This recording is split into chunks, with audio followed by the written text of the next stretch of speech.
હવે અત્યારે અમે પહોંચી ગયા છીએ ધોલેરા ધામ મદન મોહનજી મહારાજના દર્શન કરવા માટે. પદયાત્રા અત્યારે ત્યાં પહોંચી ગઈ છે. હવે અહીંયા પણ મસ્ત મજાની ખાવાની રહેવાની ઉત્તમ સુવિધા છે. ચોક્કસથી અહીંયા દર્શન કરવા માટે આવો. જય મદન મોહનજી મહારાજ.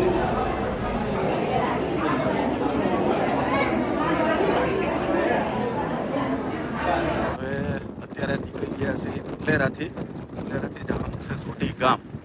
કેટલા કિલોમીટર છે? 22 જેવું છે. અત્યારે કાળા તડકા નીકળી ગયા છે. વહેલા નીકળ્યા છે આજે તો. સંઘ થોડોક આગળ જાય છે, બરોબર. પછી આપણી પાછળ બી છે સંઘ, તમને દેખાતું છે, દેખાડી દઈ. ક્યારેક દેખાતું તો પાણી દેવાની વ્યવસ્થાઓ ચાલુ છે. હવે પાછા સોઢી પૂગીએ ત્યારે દેખાડ દઈએ. ધોલેરા મસ્ત વ્યવસ્થા હતી ખાવા પીવાની, સુવાની એસીવાળા રૂમમાં બી દીધા હતા, બરોબર. કેવું છે કંતારે કે જય સ્વામિનારાયણ. હવે આ એક પદયાત્રાના સાથી જ છે. ઊંટ ગાડી આગળ, કારણ કે રસ્તા જેવા ખેતરના ને એના આવવાના છે, ત્યાં આની જરૂર પડવાની છે, કારણ કે ત્યાં ટુ વ્હીલને કંઈ ચાલવાનું નથી. તડકો પણ સારો છે. તો અત્યારે ઊંટ ગાડીમાં પણ જે સવાર છે એ પણ એને આઈસ્ક્રીમ ખવડાવે છે. મળીએ ત્યારે આગળ જઈને.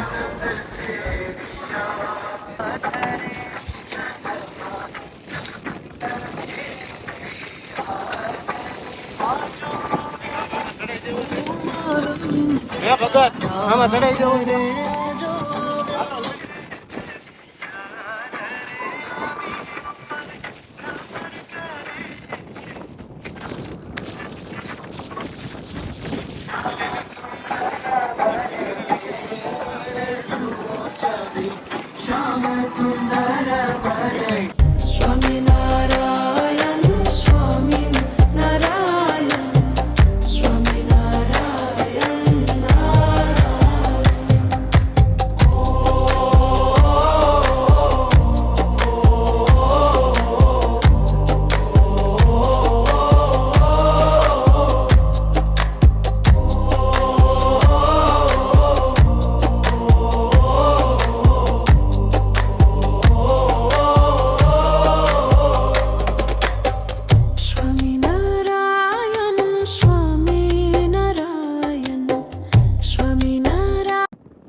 અત્યારે નીકળ્યા છે એ સોઢી પ્રાથમિક શાળાએ.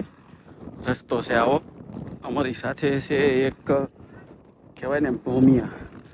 રસ્તો તો જો આવી જ રીતના છે, બધી બાજુ આવું, કઈ બાજુ જવું કંઈ ખબર પડે નહીં. પણ અમારે એ છે એક ભૂમિયા, હું ને ગામ. કે કામ બીજું કંઈક કે 2-3 કિલોમીટરો સુધી પાણી માણસ દેખાય. 18 કિલોમીટર 19 કિલોમીટર અડધા જેટલું બાકી મળી જોતા રહ્યો. સોઢી જઈને મળીએ. હા, સાંજનો સમય. અત્યારે દૂર દૂર સુધી કઈ જ નહીં. તમે જોઈ લો, ખાલી ખેતર નહીં. અહીંયા પાણી ભરેલા છે, આવી જમીન. પાછળ સંઘાયેલો આવે છે ધીમે ધીમે. અમારો ગામ યાર. બસ જો હવે સામે લાઈટ પડે ને, લાઈટ ત્યાં પહોંચું. લાઈટના શું કહેવાય, ત્યાં પાણી પીવા મળશે. પેલા દીવા દાંડી કહેતા ને, એવું જ ને કાકા? દીવા દાંડી જ્યાં લાઈટ બળે ત્યાંથી હેલું જવાનું એવું છે. હેલા જાય ધીમે ધીમે. પાછળ હેલા આવે છે પદયાત્રીઓ ને. આગળ ઘણા ખરા વૈયા ગયા છે. અંધારું થઈ ગયું છે. પહોંચીએ જલ્દીથી. આજે કેયુરભાઈ મસ્ત મજાની સેવા કરી દે છે. પગ ચંપી, પગ દુખતા હોય ત્યારે જબરજસ્ત. અને અહીંયા સોઢી ગામમાં આજે આવી રીતના વ્યવસ્થા છે અહીંયા સુવાની, બરોબર. મળીએ ત્યારે. અહીંયા બીજા મારા ગામના હોતા છે. હવે પદયાત્રા સવારે ચાલુ થઈ ગઈ હતી. 3 વાગે ચાલુ કરી દીધી હતી ને ગામ? 3 વાગે ચાલુ કરી દીધી પદયાત્રા. અને હવે કેટલા વાગે પૂછશે ગામ? આપણે 10 વાગે પહોંચવાના છીએ. હજી 5 કિલોમીટર ચાલવાનું છે. હા હા. હવે તો રસ્તો કમ્પ્લીટ રોડ બોર્ડ આવી ગયું છે. પહેલા તો હવે કઈ પ્રોબ્લેમ છે નહીં. તો હમણાં પાછા બરવાળા પૂકી જાવ નહીં કામ? હાલ પ્રદેશ આપણે આખો કાપી નાખ્યો છે એટલે હવે બરવાળા બોટાદ બોટાદ ત્યાં પહોંચી જાય ને આજે સવારના ચાલુ છે અને પછી સાંજે સાળંગપુર સાળંગપુર કષ્ટભંજન દેવ મહારાજ આપણી એરે છે. બ્લોકમાં લઈ લે ઓલા ભાઈને પાછળ એ ભાઈ કન્ટિન્યુ ત્યાં ને ત્યાં જ છે. હા, હા મહારાજની હેરે ને હેરે.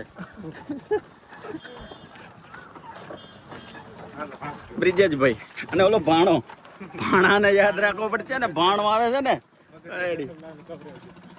જય સ્વામિનારાયણ કહી ગયો. સારું હાલો મળીએ જ્યારે આગળ પદયાત્રા વેગી છે અમારી પાસે છે રથ. મળીએ જ્યારે. હવે અત્યારે બરવાળાથી નીકળી ગયા છે દાદાના સાનિધ્યમાં જવા માટે. સાંજે દાદાના સાનિધ્યમાં પૂગી જઈશું ને મોટા. આગળ સંતો છે, એક વખત ઝૂમ કરીને દેખાડી દો મોટા. બરોબર. અને પાછળ પણ આપણી પદયાત્રા છે. તો ગામ આપો 2 શબ્દો તમારા કંઈક. બસ કષ્ટભંજન દેવ કિંગ ઓફ સાળંગપુર. સાંજે પૂગી ગયા 14 કિલોમીટર છે અહીંથી બરવાળાથી છે તો સાળંગપુર. 17 કિલોમીટર. અમે ઓલરેડી ચાલી ગયા છીએ 3.5 કિલોમીટર જેવું. એટલે હવે 3.5 જેવું બચ્યું છે. અને સાંજે 9 વાગે આજુબાજુ સાળંગપુર કષ્ટભંજન દેવના સાનિધ્યમાં પહોંચી પહોંચી જઈશું. બરાબર ને? હઉ. પછી મળીએ આપણે. મળીએ. અને પાછળ આખો સંઘ ગાયલો આવે છે. ટોપી ને રૂમાલ રાખવો જ પડે છે ફરજિયાત જો આવી રીતના. સૂર્ય દાદા એકદમ સામે છે એટલે થોડીક ઠંડક બી જરૂરી છે. હવે પાછું આપણે ઓલા કેટલા 2:30 વાગે ચાલુ કરી દીધું હતું ને હાલવા. હા, આજે 2:30 વાગે પાછું હાલવાનું ચાલુ કરી દીધું. હવે કેટલી તારીખ મોટા? આજે 27 તારીખ છે. 27 તારીખ છે ને સાળંગપુર સાંજે પહોંચી જઈશું. પાછળ આખો સંઘ આવે છે. તો મળીએ પાછા. જય સ્વામિનારાયણ. તો હવે કાલે સાંજે 9 વાગ્યા પહોંચ્યા હતા સાળંગપુર. પણ ફોનની બેટરી થઈ ગઈ હતી લો ને આમ અમારી બેટરી થઈ ગઈ હતી લો. પણ પછી દેખાણ શું કહેવાય દર્શન ન થયા દાદાના. તમને દેખાડ્યા નહીં બરાબર. પણ કાલે સાંજે સાંજે જે લાસ્ટ 3 કિલોમીટર હતું ને એ 30 કિલોમીટર જેવું લાગતું હતું. ઘોડો ખાતા ખાતા માંડ દાદાના સાનિધ્યમાં અમે પહોંચ્યા હતા. તો તમામ ભક્તોને નમ્ર વિનંતી છે કે અમારા બ્લોગ જોવાવાળાને નમ્ર વિનંતી છે કે તમે પણ દાદાના દર્શને આવો, ગઢડા દર્શને આવો.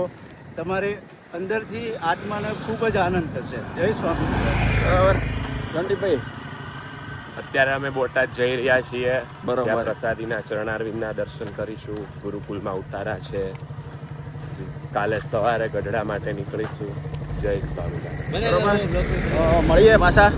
હમણાં બોટાદ જઈને પાછા મળીએ. હજી નાસ્તો બાકી છે. હજી નાસ્તામાં કંઈક ખીચડી છે એવું કીધું છે. દેખાડી આજે દેખાડીશું આપણે નાસ્તો શું છે ને એ. બરાબર.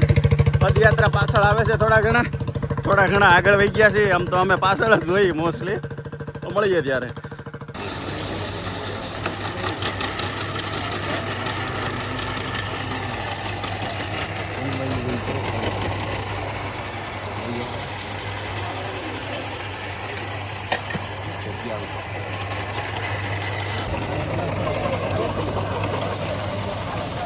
જો ગોલાની મજા લે છે આપણે બ્રિજેશભાઈ ને દોસ્તાર ને બધા. બરોબર છે.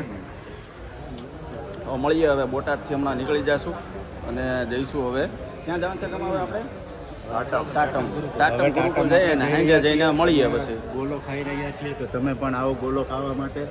આ અમારા સૌથી નાનામાં નાના યાત્રિક. 8 વર્ષની ઉંમર છે. 8 વર્ષની ઉંમરમાં ગામ હાલે છે. એ આપણે તું મારી હારે આવી ને કેમ એમને નકરે બોલો લોગ લઈ લીધો એમ કે મંત્ર ની હારે સેલ્ફી વેલ્ફી લેવી પડે. કા મંત્ર હાલે રેડી બોલ.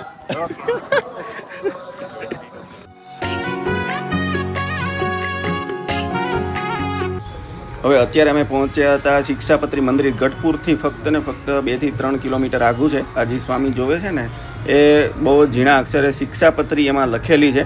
ગમે ત્યારે નીકળો ત્યાં દર્શન કરશો. જય સ્વામિનારાયણ.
અને મળીએ ત્યારે.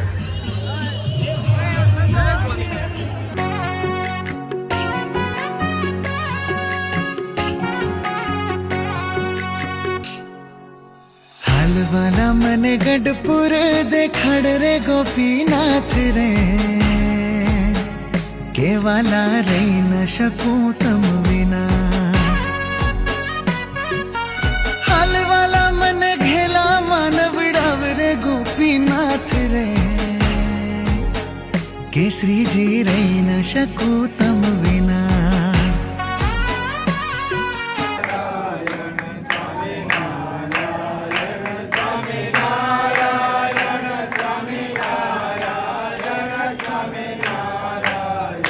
સ્વામિનારાયણ